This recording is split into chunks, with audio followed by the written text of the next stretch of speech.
Hi, story lovers. Welcome back. I want you to look at this photo. This was me 3 years ago. I was at the peak of what I thought was supposed to be.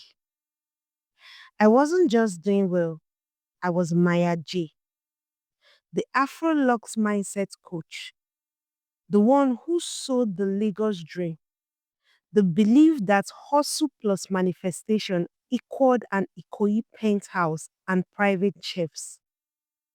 My life was a highlight reel of booked out mentorship courses, high profile brand partnership with major Nigerian banks and telecoms, and the kind of constant public validation that felt like a warm, powerful hug.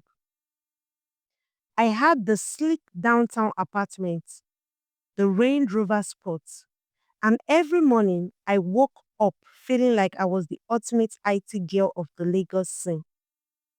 That feeling, the feeling of being admired by millions, is absolutely intoxicating. It makes you feel untouchable. It makes you forget that the world outside your filtered bubble is complex, messy, and ultimately unforgiving. I didn't realize that the higher I climbed, the harder the fall would be. My entire empire, my entire identity was built on one flimsy foundation: public perception. And when the foundation cracks, everything, and I mean everything, comes down fast. The mistake itself, it wasn't some calculated act of evil. It was just a stupid, clumsy comment in a video about scaling ambition. I was trying to be motivational, but I was arrogant. I criticized young Nigerians who chose the Japa route, suggesting they lack the spine to build in Nigeria and calling them cowards of the hustle. I thought it was a small piece of hot take content, a confident, strong opinion to drive engagement. I hit post and went to sleep, completely confident that tomorrow would bring another round of success. That is how careless success makes you. I woke up to a storm. I remember opening my phone, seeing the notifications, and thinking my phone was malfunctioning. The mentions weren't 100 or 200, they were 10,000 and climbing. My comments had been screenshotted, clipped, and amplified by diasporan voices and local activists alike. That was swift. I was the tone deaf, privileged villain. The comments were a waterfall of fury, ignorant of the struggle. Privileged Lagos brat. She's only talking from Ikoyi. Shame on you, Maya. People who praised my hustle days before were now leading the charge. The speed of the attack was terrifying. It felt like the entire community had flipped a switch and decided I no longer deserved the life I had built. The financial loss was immediate and brutal. Within 48 hours, I lost three major sponsorships: Zain Telecommunication Company, a big bank, and a real estate developer. The calls were quick, cold, and final. My agency dropped me saying I was too much of a liability. The traffic to my website, my entire source of income, dropped by 90%. I watched my whole digital life, the thing I had spent 5 years building, burn to the ground in real time. But the worst thing wasn't the public mob, it was the private betrayal. Friends stopped texting back.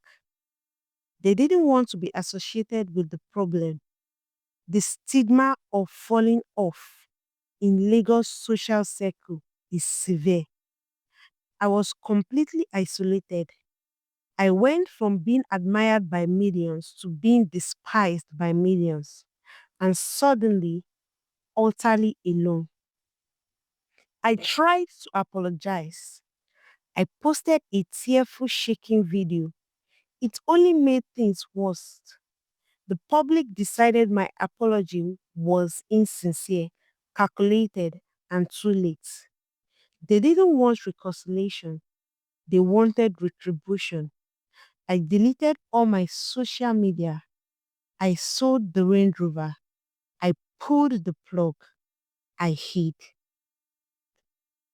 After I deleted everything, I lost everything material. The expensive Ikoyi penthouse became unsustainable. I had to move back to my family house on the mainland into a small spare room. The noise felt deafening after the quiet of the high rise. My savings went to zero.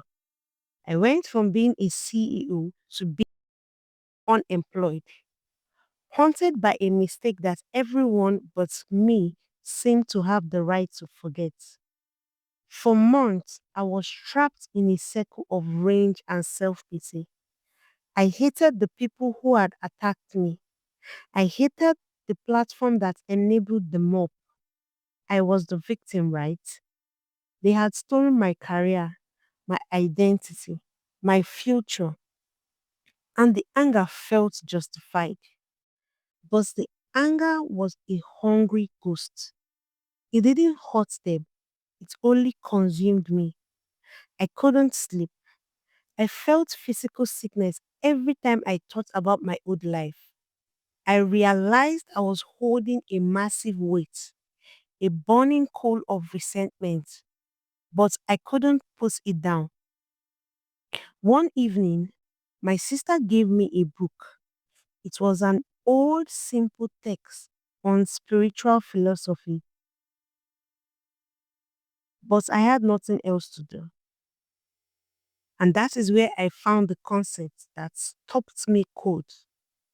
It wasn't about them forgiving me, it was about me forgiving them. And most importantly, forgiving myself. I went to see an old family friend, a retired textile designer named Auntie Funke.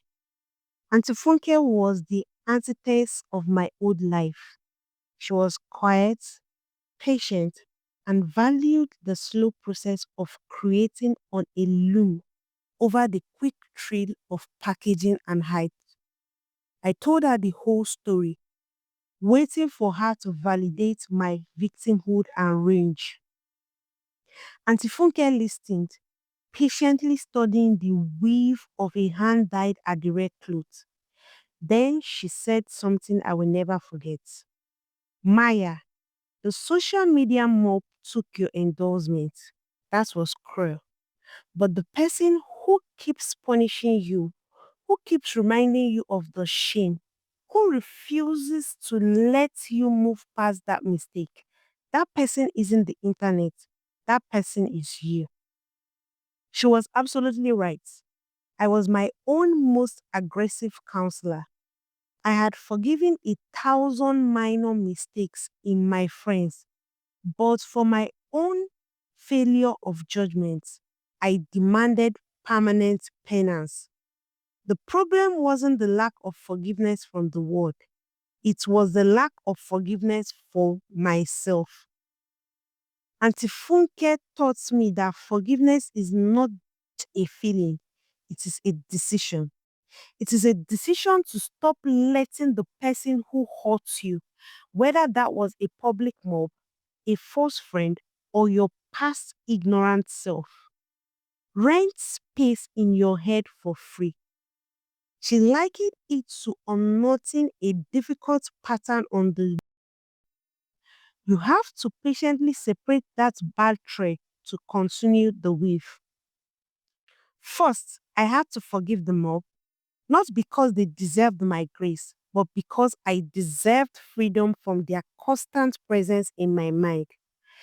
Every time the resentment creeps in, I will silently say, I release this anger. I chose to move forward. It was the work of actively letting go of the need for them to acknowledge my pain. Second, I had to do the hard work of self forgiveness. I had to stare at that mistake, own it completely, and then consciously separate the act from the identity. The act was flawed, ignorant, and wrong, but that act did not make me irredeemable. I had to redefine my self worth away from being perfect or publicly approved. It was the hardest work I have ever done.